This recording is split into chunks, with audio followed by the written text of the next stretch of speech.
to another video.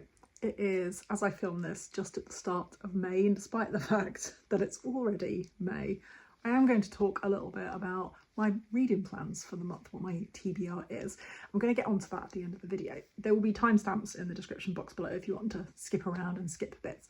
But I thought I would start with a little bit of a kind of chatty catch up on where I'm at, what I'm doing with my reading, what my plans are. I'm going to recap you a little bit on what I read last month, and then we're going to talk about my TBR for May, including the TBR Reading Spa. All of the information on that will be in the description box below. So the 1st of May was the start of what in my head is the last 6 months of my PhD. Now that's not strictly true, and I'll get onto that, but I am in the kind of like last stretch of it, and therefore I'm incredibly busy and a little bit overwhelmed by how much I have to do. It doesn't actually seem that much. I have a final chapter to write, which I'm partway through, and I have a conclusion to write. And God, no, actually, this does seem like a lot now that I'm saying it. And I've got to rewrite my introduction. But essentially what I'm going to do is over the next 6 months, I'm going to finish those bits, and then I'm going to kind of look at the whole thing and edit it, make sure it all makes sense, give it to my supervisors. But I'm hoping to hand the whole thing into them by November. Now, when I do that, this is why I say it's not really the last 6 months, because when I do that, they might decide actually that it's not quite ready to be examined.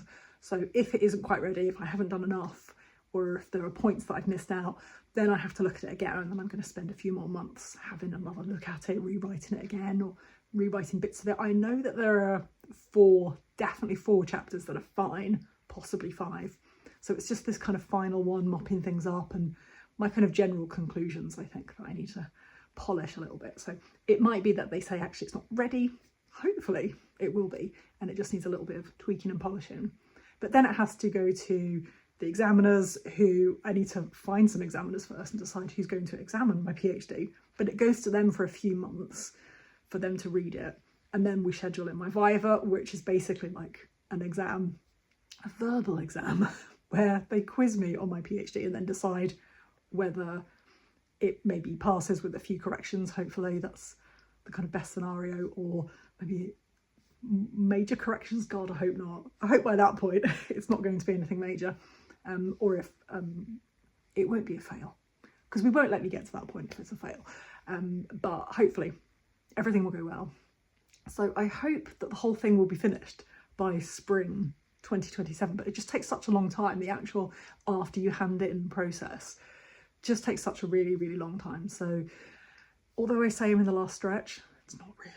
Everybody keeps asking me, like, are you nearly finished? I'm like, well, technically I'm nearly finished, but I feel like my life is a little bit on hold at the moment. I don't really feel like I can progress and do anything. You know, I've taken a pause in my career, and I don't really know where I want to go with that or what I want to do next, and I can't really think about that until I've actually finished this huge chunk of work that I'm doing. So that's basically where I'm at. I'm incredibly busy, overwhelming, but I have started swimming again, which is something I haven't done in years, and I have various different injuries from cycling quite a long time ago, and so I've got to be very careful. I can't do any kind of sports that are weight bearing. Like, I can't run, and walking that's kind of impactful, so quick, I can't do. So I'm very limited, but swimming is actually one of the things that I can do, and I've been trying to find a pool to go to. If you're in the UK, you probably know what this is like. I don't know what it's like in other countries, but it's really hard to find a swimming pool in the UK where you don't have to book a time to go. So you have to actually go online or on their app and book a specific time and a specific lane and a specific speed. So you can't just on a whim decide you want to go swimming, or you can't just like plod around. And, you know, if you've got an injury like I do, and when you swim and you veer off to the left, which I always do because I've got a dodgy right leg, so it's not very strong, so I end up like veering to the right or the whichever. Anyway, it's really difficult, but I eventually found a pool that seemed very kind of disability friendly and very slow person friendly and very unfit person friendly, and I've been doing that. And you know what, it's so great to actually just spend however long I'm in the pool, for 20 minutes, half an hour, 40 minutes, depending on how I'm feeling, but to just actually think about nothing else other than just splashing around in water It's just wonderful. It's really, really nice. So that's one lovely thing that I have been doing recently. So let's talk about, what am I going to talk about next? Books. Let's talk about books. So as many of you know, if you've been around here a while, I decided that this year I would almost completely focus on my TBR, my books on my shelf that I own that are unread. There was about 120 of them at the start of the year. I didn't keep a list, and I've only recently added as many as I could remember that I'd either read or DNF'd. Added them to Storygraph as a little challenge to myself, but I've somehow ended up with 113 that I started the year with. So we're just going to say that that's the number, 113. I'm down to the 90s now, and I think quite a few of those I've read, quite a few I've DNF'd. And I'm quite happy with that, actually, because sometimes I just buy books on a whim because I think this sounds interesting, and then it turns out not to be for me. But most of my books I get from a charity shop, so I don't really mind so much that I'm just donating money to charity by trying out a book. So I very recently did, I guess, a kind of try a chapter style vlog, which turned into 2 episodes. There will be a 3rd episode to that at some point in the future, but that helps me kind of get rid of or get through some of the books that I wasn't sure if I was still very interested in. So they will be linked in the description box as well.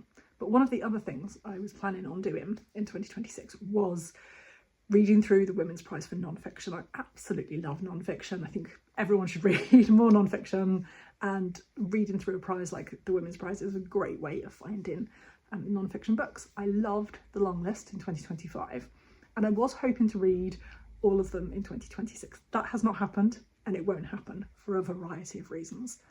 I think firstly, because of just everything that's going on and just how busy I am, and with me really wanting to focus on my own books, I was finding myself getting, I guess, maybe a little impatient with some of the books that I was reading.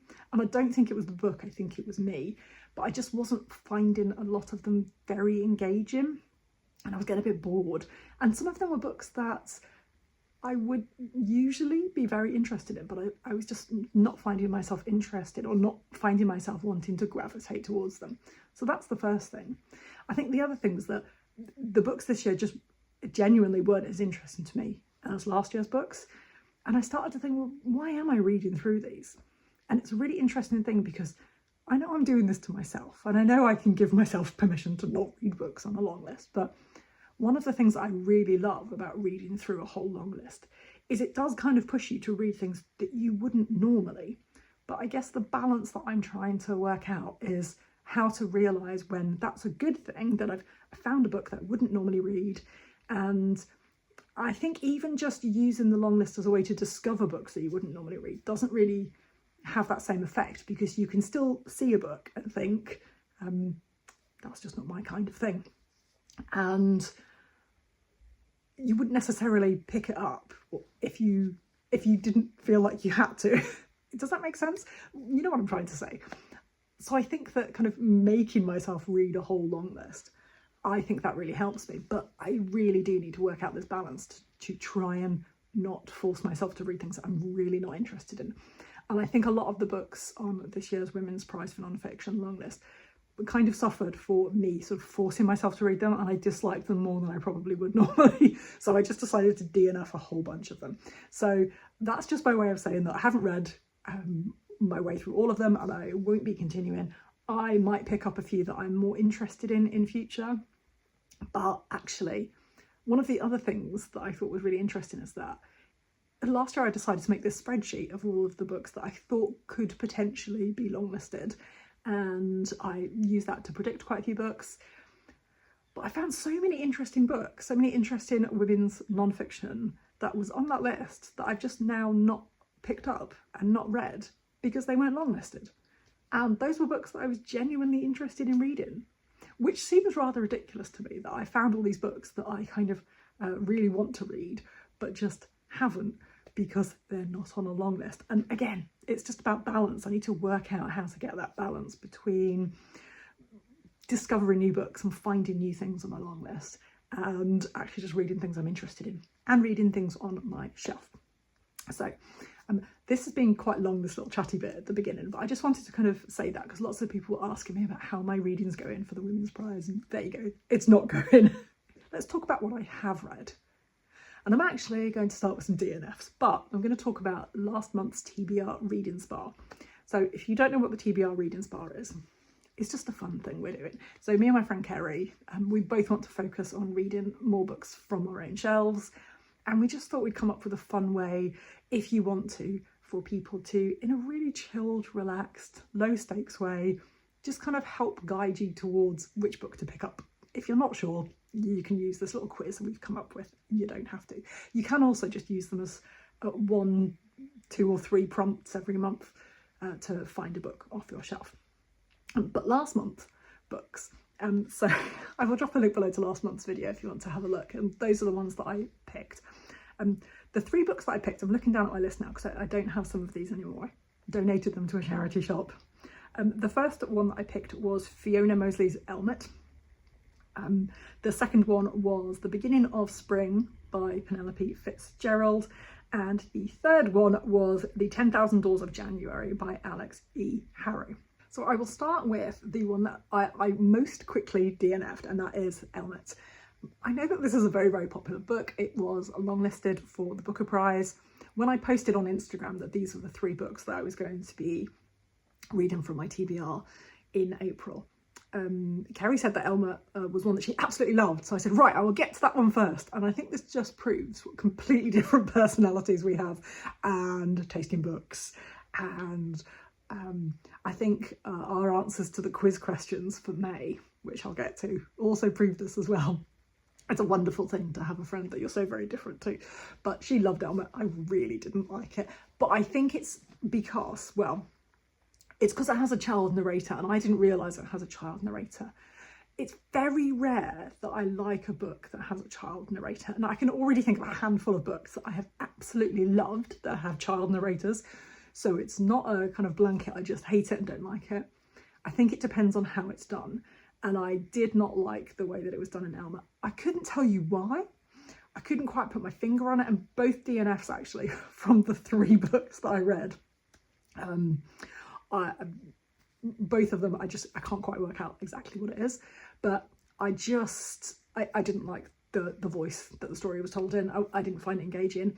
I have a kind of policy, I guess, of giving a book 50 pages, and if I'm not interested, if I'm not gravitating towards it, if I don't want to pick it up and read it, I will DNF it at 50 pages. So that's what I did with Elmet. I got 50 pages in and just thought, it's not for me. Don't want to read it. I'm not interested. It's already been donated to a charity shop. That was a book that was from my book advent calendar in 2024. So that was a book advent calendar that was picked for me by a bookshop, so not by somebody who knows me. And I can see why you might think that it was my kind of taste, even if you did know me. It's quite dark apparently, and quite realistic and brutal. I've heard all of those things about it, but I mean, that's exactly the kind of thing that I would love. But it didn't really work for me, so I very quickly DNF'd it. The next book, The Beginning of Spring by Penelope Fitzgerald, I also DNF'd. And this is a little more unusual, confusing, but also very predictable, I think. So this was a book from my book advent calendar last year in 2025, and this was picked for me by Roz, who thought it would be exactly my kind of book. And on paper, it is exactly my kind of book. So it is about a man who lives in Russia. I think he's English, but has lived in Russia most of his life. And at the start of the book, his wife leaves him and takes the 3 kids. She gets as far as Moscow, I think, and then leaves the kids at the train station while she leaves the country and goes back to England. And then the kids come back. And the book is really set over 2 weeks. It is just about this man kind of, well, I thought it was about him dealing with the fact that his wife has left, but he doesn't seem to care that his wife has gone. He doesn't seem that bothered. He seems more bothered by the fact that he has to find someone to look after the kids. And it is just a kind of little slice of life book. Nothing really happens. It's very atmospheric. It's set in the sort of the winter and just turning into spring. So it's still very cold in Russia. And it's very quiet and understated. It's exactly the kind of book that I love. But for some reason, I disliked it so much that I think it's 240 pages long, and I DNF'd it at 180 pages. So I was very close to the end. but it was beginning to be a bit of a slog. I didn't want to pick it up. It was coming towards the end of April and I knew I had some nice new books I wanted to start in May, and I just thought, you know what, I don't want to read this. I'm not going to force myself anymore. And I DNF'd it, which I never DNF books when I'm that far through, especially such a short book, but I just couldn't.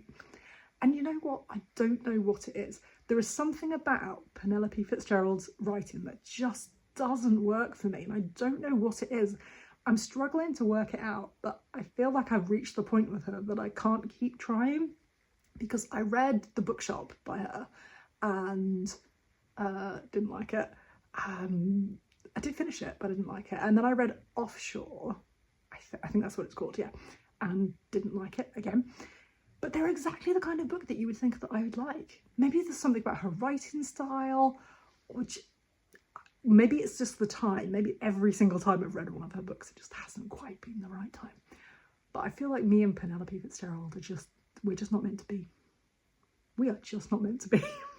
Okay, so those were two of the books from the TBR Reading Spa, which is DNF'd, but that's good. It's okay. It's fine, because they're no longer on my shelf waiting to be read, and that is the point of this. So it's okay.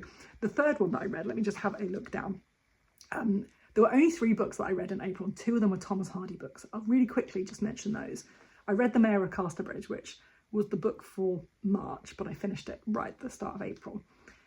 I think that the only times I've read The Mayor of Casterbridge, which is about a man who sells his wife. That's the whole plot, is that he sells his wife quite early on, and it's the repercussions of what happens and him trying to make amends. He becomes mayor.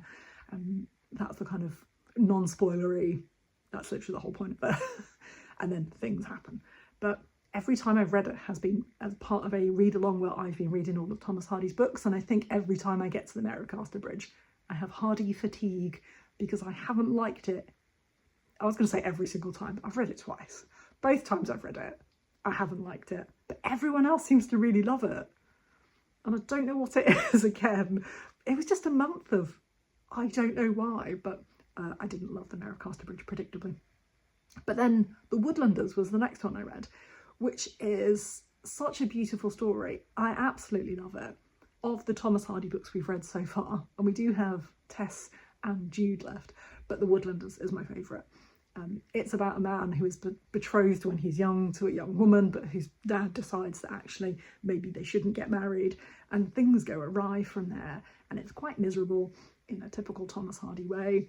But I love The Woodlanders, and the writing is I think it's Hardy's best at that point, but I love it, and I read that as well in April.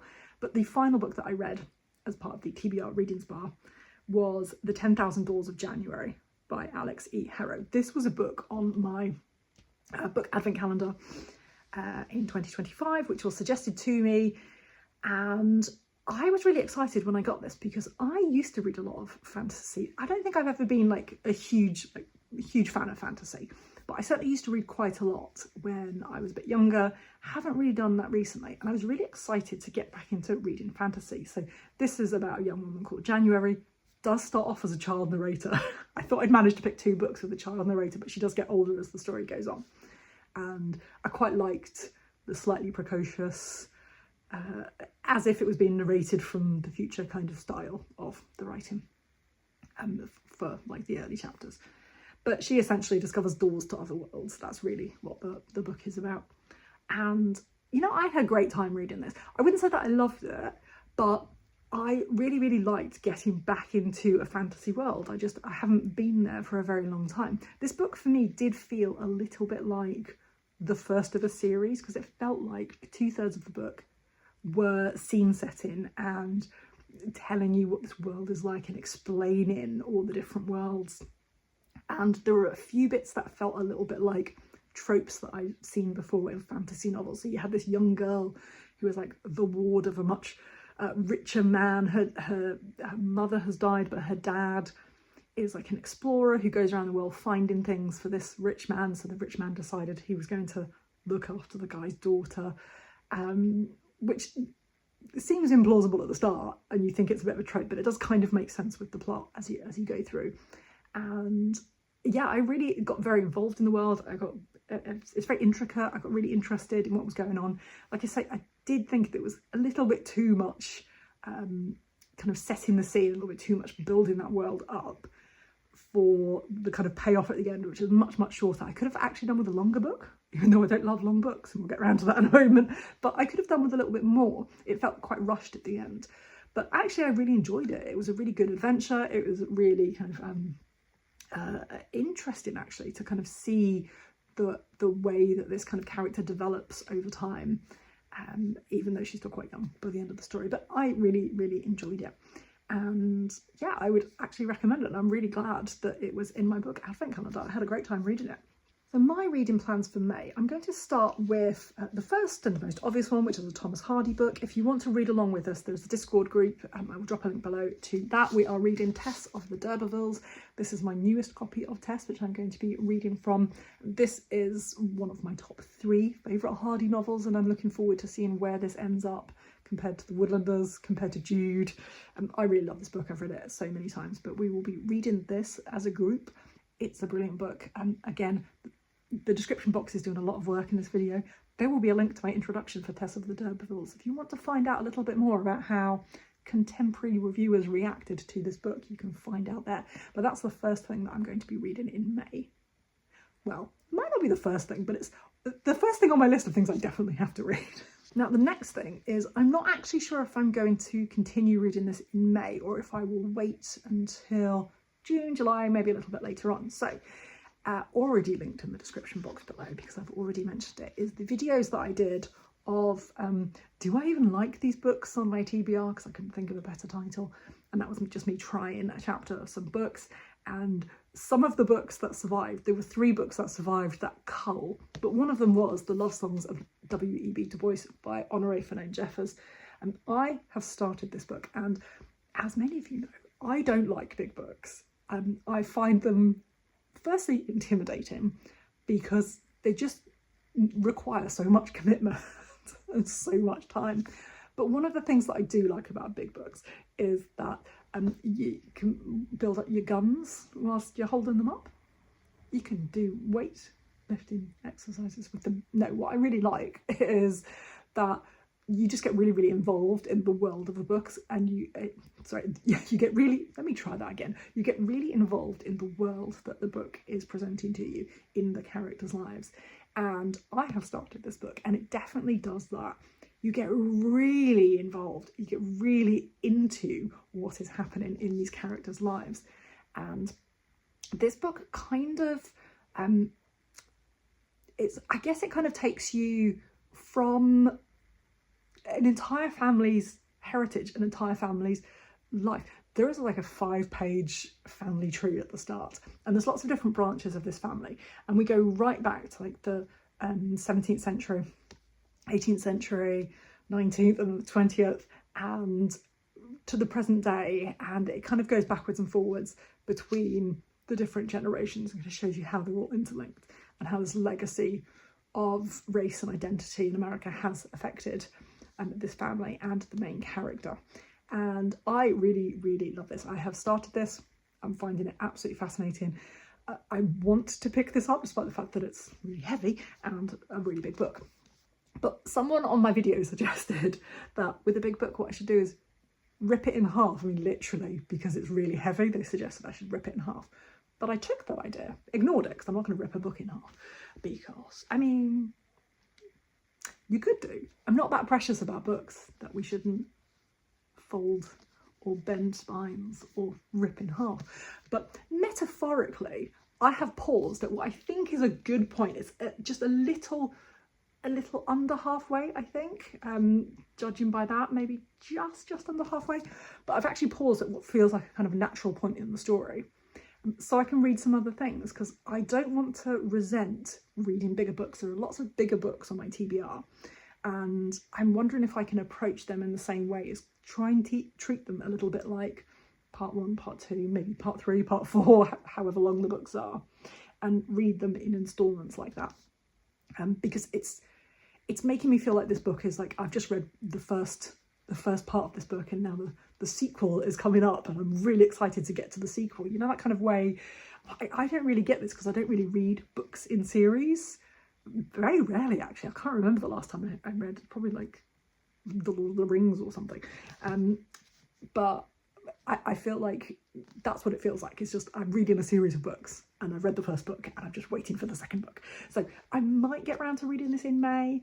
It's one of the kind of quieter months of the 6 that are coming up, so I might have time, but I don't know. But that's kind of one of the things that I'm reading at the moment.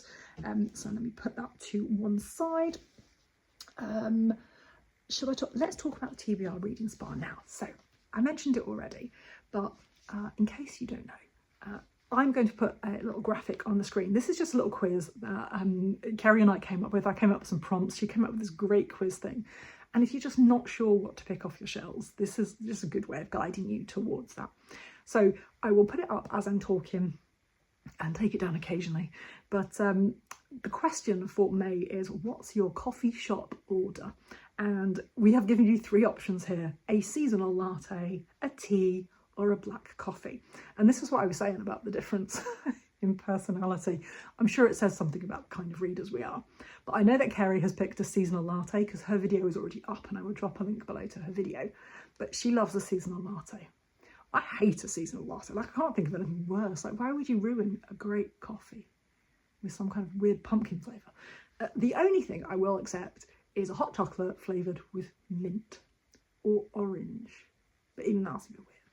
So no, I never have a seasonal latte. Let's scratch that one right off. That does seem to lead directly to a romance, comedy or comfort book on the little quiz, which I will put back on the screen in a moment. But I think that says a lot about me, doesn't it? See, seasonal latte, it says so much about personality.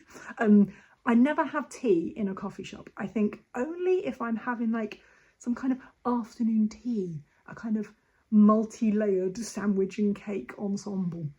Then I would have tea, but it's very, very rare that I will go out and order a cup of tea. So black coffee all the way, sometimes with a bit of oat milk, but I do love a black coffee. Again, I feel like it says so much about my personality. So let's put the graphic up again. You can see that black coffee leads directly to, would you like a cookie? Of course. Why wouldn't you have a cookie with a black coffee? Black coffee can be really quite bitter. You can get some really nice sweet coffee. Ethiopian coffee, that's my little tip for you. It's quite sweet. I quite like it. But yeah, I mean, it's quite nice to have something like a cookie or some cake to go with your black coffee. So yes, and this leads me directly on my little quiz to read something sci-fi, fantasy or speculative. Now, if I'd said no, why would I say no to a cookie? But it would lead me to a horror, mystery or thriller. And the other prompt, as I said, is to read a romance, comedy or comfort book. Now, it will be a surprise to nobody who has been around here for a while to know that I cannot pick 3 books this month because I looked through all 90-something books that are left on my shelf from my TBR for a romance, comedy or comfort book. You know, one of them I think might be a funny book. But I was going to say, I don't have any romances. I don't do comic. Comfort? What? No, it's laughable, isn't it? For me? No? Okay. Absolutely not. I think one of them might count as funny, maybe. But I've basically got 2 books that I think fit all 3. So I think one of them is slightly funny, I think. I mean, comedy is in the eye of the beholder. Anyway, shush, Jen, get on with it. Something kind of sci-fi speculative. And something possibly horror, possibly thriller. But these are the 2 books that I have found from my TBR. The first one is called Strange Journey by Maud Cairns. This is a British Library, what's it called? British Library Classics, or what are they called? I'm not quite sure. It's British Library Women Writers series. This cover is beautifully embossed, if you can get hold of this copy and have a little feel of this. So this is, okay, it is a comedy. It says on the back. So I think it counts for a comedy. And I think it counts for kind of speculative sci-fi type, because all I know about this book is it is a body swap comedy from the 1930s, where the minds of 2 strangers, Lady Elizabeth and Polly Wilkinson, switch places randomly and without warning, with alarming and hilarious results. Now, I can almost guarantee you I won't laugh at this book because I'm quite contrary. So if something tells me it's supposed to be funny, I probably won't. But this sounds like great fun. I bought this, I think, last year. I remember actually buying this in Blackwell's in Oxford, and I just thought it sounded great fun. And it doesn't sound like the kind of thing I would normally read in terms of funny. But I love a book by a woman writer from the 1930s, so I bought this instantly and I thought it sounded great fun. So I feel like that kind of matches two of my criteria, two of my prompts. The book that I have for horror, mystery or thriller I think counts as possibly a horror type, thriller type, but anyway, let's go with that. It is The Dressmaker by Beryl Bainbridge. This book is from 1973. This actual edition I think is from the 80s. Someone's written on the front August 1983 or in the inside cover. But no, this is actually the book from 1973. And I don't know anything about this book. The front cover is a little, I'm trying not to get, it's very shiny, but it is quite creepy. It's quite atmospheric. But on the front it says, it has a little quote and it says, claustrophobic horror, an impressive, haunting book. And on the back it says frightening and sometimes chilling, the sort of sinister, unnerving undertones we associate with the best of Hitchcock. I cannot tell you what this book is about other than I think it's about a family, like some sisters, or a sister and her, or two sisters and their niece or something like that. I think there's a niece involved who's younger and they're, I don't know. It doesn't describe the plot at all on the back. It's just got quotes and it doesn't say anything about it anywhere. I just bought it because I'd never read any Beryl Bainbridge and I thought it sounded great fun. So I'm counting that as horror because it literally says on the front quote from the Sunday Times, horror. So that's the only reason I'm doing it. So those are my picks for the TBR Reading Spa for May. There are two more books that I plan on reading in May, and the reason I have to read them is because they are library books, and I want to briefly mention them here, but also by way of talking about the reason I'm not reading the Women's Prize for non-fiction. This is related.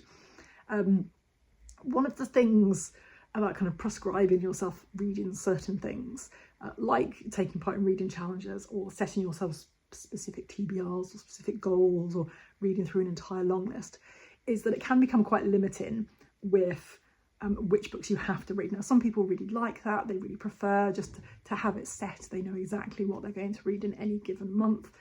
And that's great. If that works for you, obviously go ahead and do that.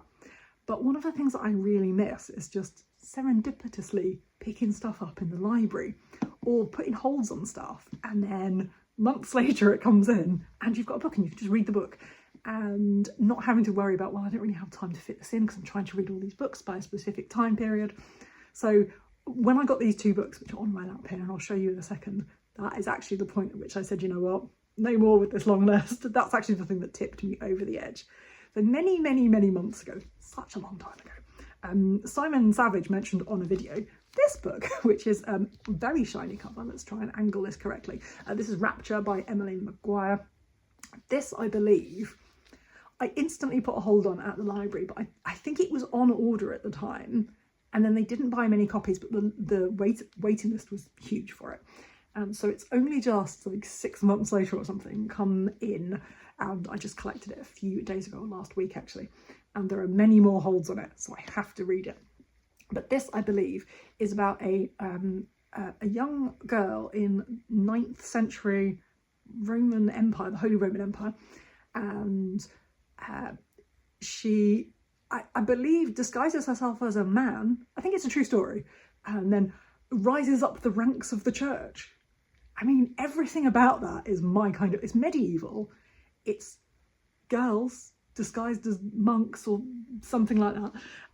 It sounds absolutely amazing. So yeah, I just, I'm reading the description from the front myself, but it just sounded amazing. I absolutely cannot wait to read this. The font is ginormous. You can probably read it from there. It's absolutely ginormous. The margins are huge. This should be quite quick to read, and it has just come in, like I said, and lots of people have a hold on it, so I need to read it and return it within the next couple of days.